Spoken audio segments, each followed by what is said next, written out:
Okay, John, here we are at the practice tee. Now we're going to try to explain to our students a couple of things visually that we're trying to tell them in the book verbally.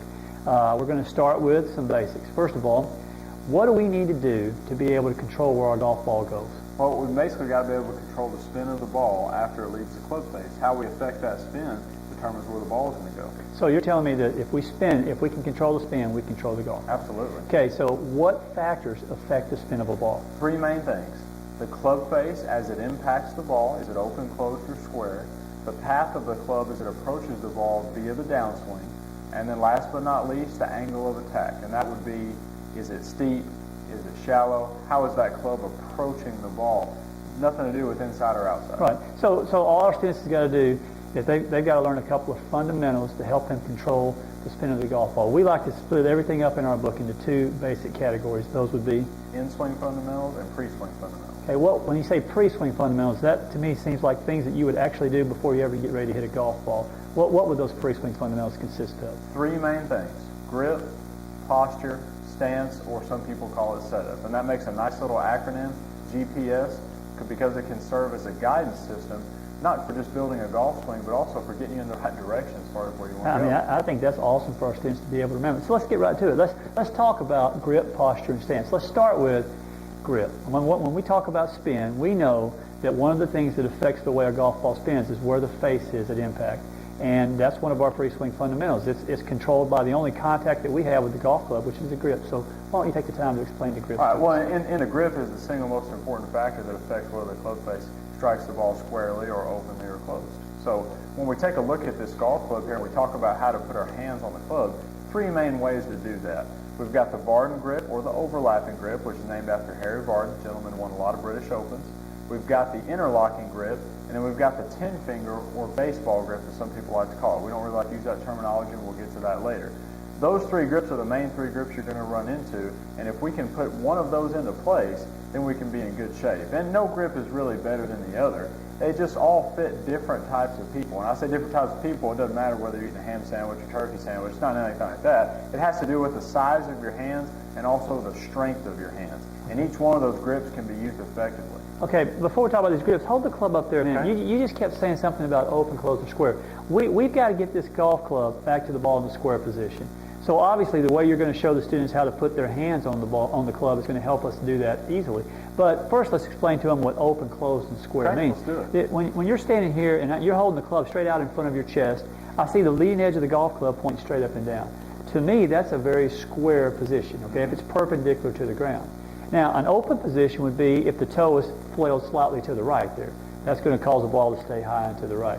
A closed position would obviously be if the toe is closed or pointing more towards the ground on the left-hand side there. So our goal is to put our hands on this golf club in such a way that we can get this golf club back to the ball in a square position more times than not.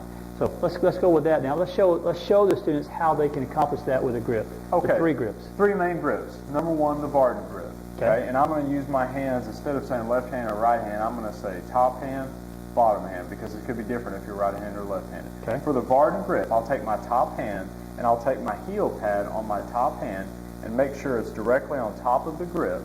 I'll let my fingers fold underneath and my thumb will fold right on top and it'll stay close to the rest of my hand. I love the way you do that right there, because I'm looking at the leading edge of the club and it's pointing straight up and down, and there's a really nice line formed by your thumb and your forefinger here, and that line seems to be pointing about to your right ear. That's awesome. That tells me that hand is neutral and it's going to help us keep that club pretty square. But how do I know where the hand is in relationship to your palm or your fingers? How do I know it's right? Well, a simple drill that our audience can try, and that is let go of the club with your bottom three fingers and your thumb, and you should be able to simply leverage that club up and down with just your thumb and with just your heel pad and your forefinger. If I put my arm here to show you that I'm not using my arm to lift that club into the air, but I'm using the leverage in my wrist. That's awesome. That's a great way for our students to remember. So you got your left hand on there, good. What about the right hand? Okay, the right hand, or in this case the bottom hand. For the Vardon grip, I'm going to take the pinky finger on the right hand, or in this case my bottom hand, and I'm going to put it right in between the fold of the index finger and the middle finger on my top hand. I'm not going to ride it up on either knuckle. It's going to fit right in that fold. My bottom fingers will go on the golf club like so, and then my right hand, the lifeline on my right hand, or in this case my bottom hand, will cover up the thumb on my top hand. Good. When I look at that again, club face square, perpendicular to the ground, I see the same line formed by your thumb and your forefinger on your bottom hand, or in your case, your right hand. And this line now is kind of pointing more up towards your right shoulder. So if you look at those two lines, the one on your top hand points to your right ear, your bottom hand to your right shoulder. So it's a really nice setup there that allows the hands to be in a neutral position and keep the golf club square. And that's the barred grip. That's probably the most common grip used in golf. 98% of everybody that plays uses that grip. But sometimes some people's hands are smaller than others, so they use a different grip. And why don't you explain that grip to us? Well, that grip brings us to the interlocking grip. And the interlocking grip is used by famous players such as Jack Nicklaus and Tiger Woods, arguably the two greatest players of all time, and not because it was better than with the other exception of grips. you and I. Yeah, they just had smaller hands, okay? So the good news for the audience is left hand, or in this case top hand, exactly the same. Heel pad on top, fingers underneath, thumb in the right place, making the V. Same V. Instead of overlapping that pinky finger, I'm going to simply interlock it between the index finger on the top hand and the middle finger on the top hand. The bottom three fingers will fold on the club. The lifeline on the bottom hand will cover up the thumb on the top hand. And once again, I'll get those V's in place with a square club face, and I'm ready to go. So it's the exact same grip. Everything's the same. The only thing under a closer inspection, you can see here that John's hands, these two fingers are interlocked versus go ahead and overlap that one. That's an overlap position. So other than that, it's just basically our way of tying these two hands together as a unit. What about with kids? They have smaller hands. They can't necessarily put their hands on the club the same as you and I would. Also, sometimes some adults and older people have a tendency to lose some of the strength in their hands. So what other grip is available to somebody to help them grip it right? Well, we've got one more option as far as standard grips go, and that's the 10-finger, or some people like to call it the baseball grip. The reason we don't call it that is because a baseball grip, you put your thumbs on the side and your hands are kind of apart, and it looks like you might be ready to chop down a tree instead of hitting a golf ball. So for the 10-finger grip, once again for the audience, the top hand's going to do the exact same thing. Heel pad on top of the club, fingers underneath, thumb on top, making your good V. And instead of interlocking or overlapping that pinky finger, I'm simply going to slide it flush to the rest of my hand. And once again, the lifeline on the bottom hand will cover up the thumb on the left hand. And from that top view, that grip looks exactly the same. Yeah, I can't tell any difference. Yeah, the only difference is the bottom view. So if we do a quick review there, interlocking, overlapping, 10 finger. Not baseball, 10 finger. So you've given our audience, our students, and our future students an opportunity to understand how to put their hands on the golf club properly to help ensure that golf club gets back to the golf ball in a square position. So we've taken care of one of the three variables that control that spin, club face at impact. Okay, the next variable you talked about was the way the club gets to the golf ball. And there's a lot of things that affect that. But before we go into in-swing things that affect that, let's continue to talk a little bit about this setup. The next thing in our guidance system would be our posture. Okay, so why don't you set up with the proper posture to a student, and let me just kind of briefly show a student what proper posture is. One of the things that we want to accomplish here is we want to accomplish a very balanced setup position. John is balanced, and when I say he's balanced, he's very evenly balanced. His weight is even between his heels and his toes. If I were to push on John's front, on his chest here, I couldn't push him over. If I was to push on his back, I couldn't push him over. He's in a very athletic setup position. The cool thing here is he can check it by looking to see where his hip joint and his ankle joint is. If his hip and his ankles are in line with each other, then I know your weight's pretty evenly balanced. Also, the back.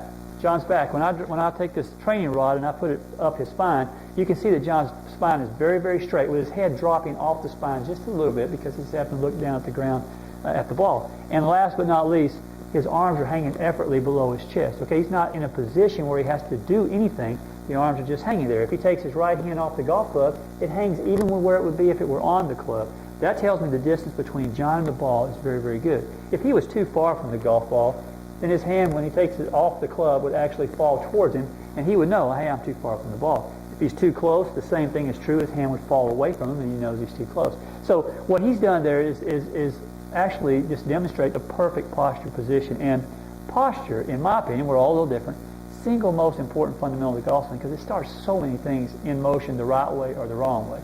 Now, we've got a good grip. We've got good posture.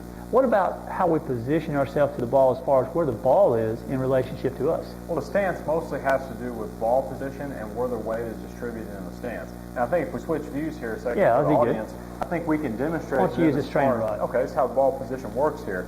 If I start with my feet together and the ball in the middle, one thing I can do to help get my ball position the same every time is take about a 4 to 6 inch step with my front foot, okay?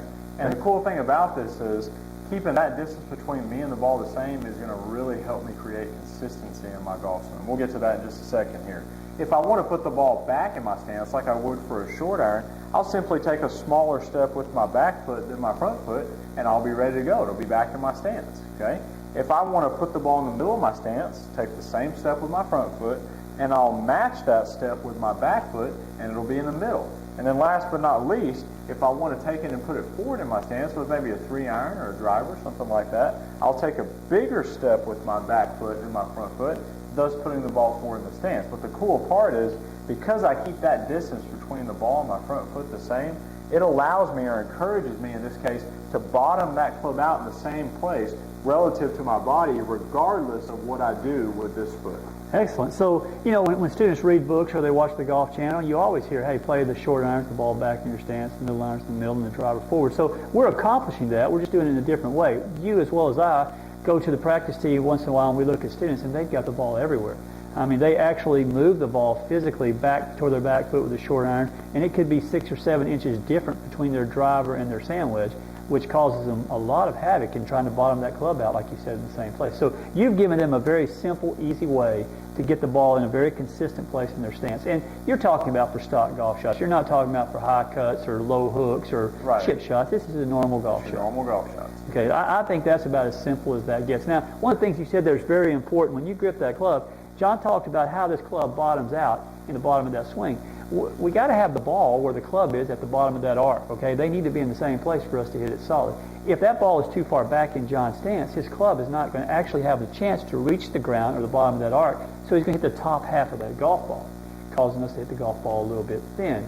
The same thing is true if the ball is too far forward. The club will already start up again, and we'll hit the top of that golf ball. Or if it bottoms out, it might hit the ground. It might hit the ground. So, and then again, as a person, you might find a way to manipulate it with your hands, but then we're going to get in trouble. We're not doing fundamental things. So, good grip, good posture. Now you get the ball in a great position. One of the things I just want to show from this view while the students are looking at this is when John gets the ball in the right position, it looks so good because I can take this rod and I can allow it to hang here from the golf ball up, and John's head is behind that rod. His shoulders have a little tilt because his bottom hand is on the grip and below his top hand. So he's in a really, really good position there. His shoulders can't be straight up or straight level across because the hands aren't matching each other. One's below the other. So when he gets the ball too far back in the stance, though, watch what it does to his weight. I mean, he's totally in a different place here. His weight now is hanging. His center is hanging over his right foot. And when he swings, a lot of bad things are going to happen from that. If he gets the ball too far forward, now his weight's over his front foot, and a lot of bad things are going to happen from that. And even if you switch views for a minute here, just to show the students, when he gets the ball too far back in his stance, it affects one of the most simple fundamentals in the world, is alignment. John's shoulders now are pointing way to the right, or they're close to his target. If the ball is too far forward, John's shoulders are open to his target. Again, he's not aligned at the place he's trying to hit a golf ball. Your dad always had a good saying? And my dad was a PGA professional and still is this day, and he always told me, he said, son, if you aim at nothing, you'll usually hit it. That's probably about as true as it can be right there. So, and most people spend very little time doing the three things that we just talked about: grip, posture, and stance. Those pre-swing fundamentals help put them on the path to developing a lifelong golf swing that's maintenance-free. That's right. And I think if you get those things down and get them down correctly, you haven't guaranteed yourself to become a good player, but if you give yourself a great chance, you put yourself in a position where your body is going to be encouraged to do the right things to hit a good golf shot.